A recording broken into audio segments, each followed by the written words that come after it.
السلام علیکم ورحمۃ اللہ وبرکاتہ۔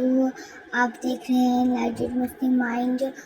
امید کرتی ہوں آپ سب خیریت سے ہوں گے۔ آج ہم جانیں گے کہ محرم کو اللہ کا مہینہ کیوں کہا جاتا ہے۔ محرم الحرام اسلامی سال کا پہلا مہینہ ہے اور یہ ان 4 مہینوں میں سے ایک ہے جنہیں اللہ تعالیٰ نے خاص حرمت اور عزت عطا فرمائی ہے۔ نبی کریم صلی اللہ علیہ وسلم نے محرم کے بارے میں فرمایا کہ رمضان کے بعد سب سے افضل روزے اللہ کے مہینے محرم کے روزے ہیں۔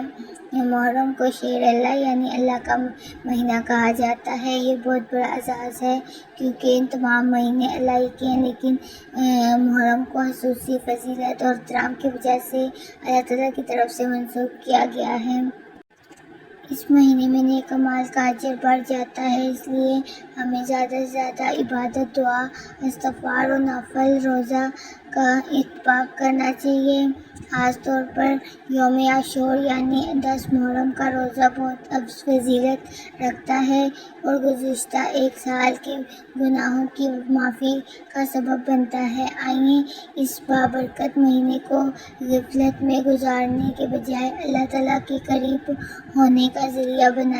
اللہ تعالیٰ ہمیں محرم الحرام کی برکتوں سے بھرپور فائدہ اٹھانے کی توفیق عطا فرمائے۔